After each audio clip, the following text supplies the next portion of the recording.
Welcome back to Module 2, Lesson 2.1.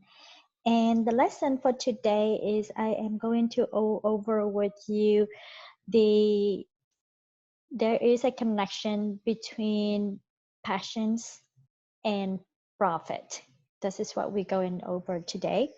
And let me share with you the workbook. The most important part is doesn't matter how much information that I am giving to you, and if you did not or not be able to put it in practice, then we're not going to be able to go very far. So going back to my 3P formula methodology, I emphasize that in the passion areas, this is where you are sharing your brain story. And what is important to have your brain story to be part of your passions, because that's what you want to presenting to people. Who are you? What can you do to solve their pain? Because that's also is like, for example, if your values is about the integrity, which means that you want to do things right, so that have to be resonate with people. It has to be shown in the brand story of who you're standing, how you're standing behind yourself. And then the core competencies is the skill set that you have that can solve people problems, and that they be willing to be able to pay for it, for you to pay to solve their problems. And usually people have several problems with, we're going to go over more when we looking at your the avatar of your customers. So the brain story is here, but it's part of module 2. And then we're going to roll over into the profit sections. The goal that I really want you to put to get away with this is that I want to help you to realize your business truth right now in order for you to move forward, to unlock the new possibilities and potential that you have not noticed of before. As you complete this chapter, these modules, you can successfully write and think of a way to be ahead of your competitor. Okay, so the measurement is that you have to be able to finish with your brand story. You have to have a proposal that you can use to send to your individual customers or your group customer. The snapshot of the elevator pitch sales script.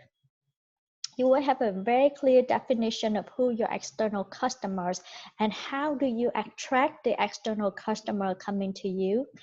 And the E item is definition of your internal customers. And then now is your competitors, because we are not in the market just to be like your competitors.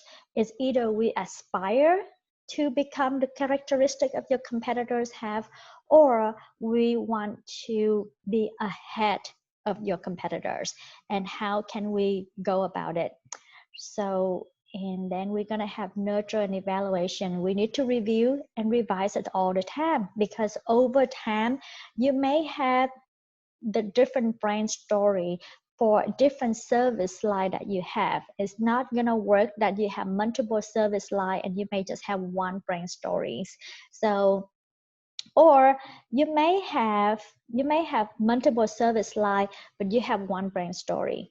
So that is also very critical as well, that you have to make it very clear to the reader. So what does the brand story mean? Brand story is something that you can tell about yourself, how and why you started this company. The thing was the most important that I want you to think about when you think of the brand story. You need to think of one word that is describing your business. And that one word is describing who are you? Who are you? Like, you're a kind person, you're a sweet person, you're a straightforward person. Who are you? So, and then with your business, what is that about your business? What is the one word that you're going to talk about your business? So a lot of the if you're in the CPA world, is a lot of them are compliance, and compliance is about the regulatory that is up to date, is compliance. right? So that's the brand story that you're going to build around everything with compliance. For me, like the one word that I would describe to my business, and I think a lot of you could also relate it to it, and then also you can make it into your brand story.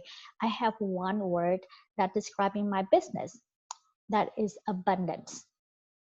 Abundance. What does that mean, abundance?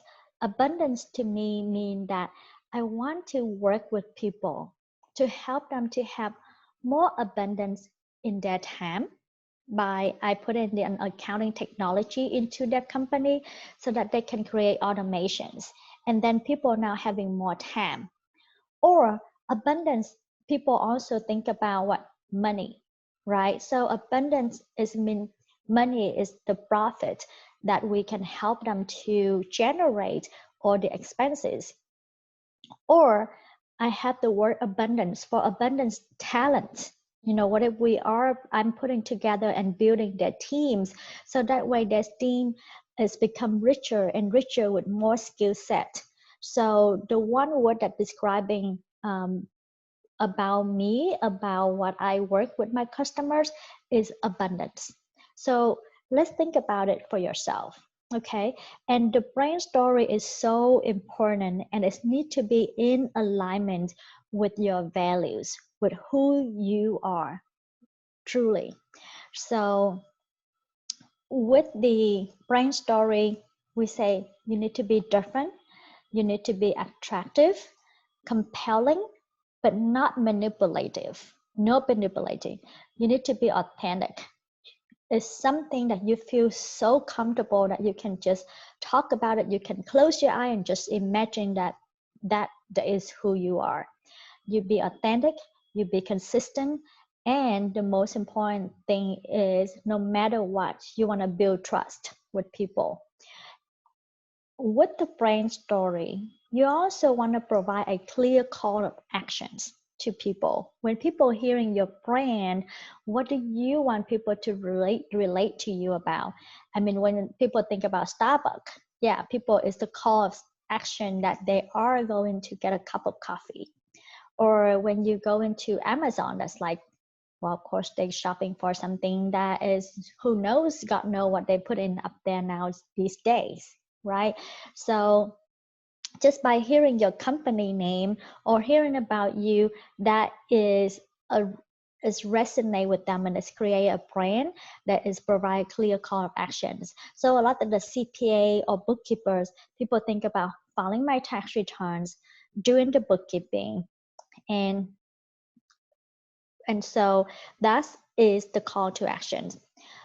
What are the pain and the problems of the customer that you want to solve, right? So going back to your you have to combine with your visions, your core competencies, and your values.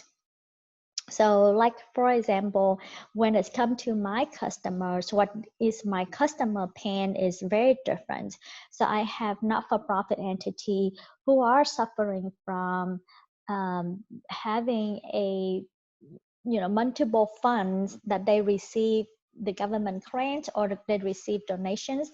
They want to make sure that they are using the money diligently and tracking the record, because they can fail at any point in time to be out of compliance, and it's going to cost them the risk of not able to renew in that grant next year. So you have to understand your customer so well, their pain so well, so that way when you talk about the brand story, your brand story, you can weave it in there. So that's what is the brand story. And I'd like for you to really use the one word that describing your business and start expelling on that one word. I am helping my customer abundance because I am doing this, this, this. I'm helping my customer abundance because they can achieving this, this, this. So you're using the word, like I use the word abundance many times, right? So you also want to choose a word that is resonating with you. So some people will say uplifting, if or healing or healthy or relaxation. So it's, there's a lot of words that behind it that you have to think about, because that's what you don't have to memorize this, because that's who you are. So when you talk to the people, that's who you are, and you can really passionate and talking about it because that's your story. So that is so much more for the brain story. And I would like for you to start your answer questions.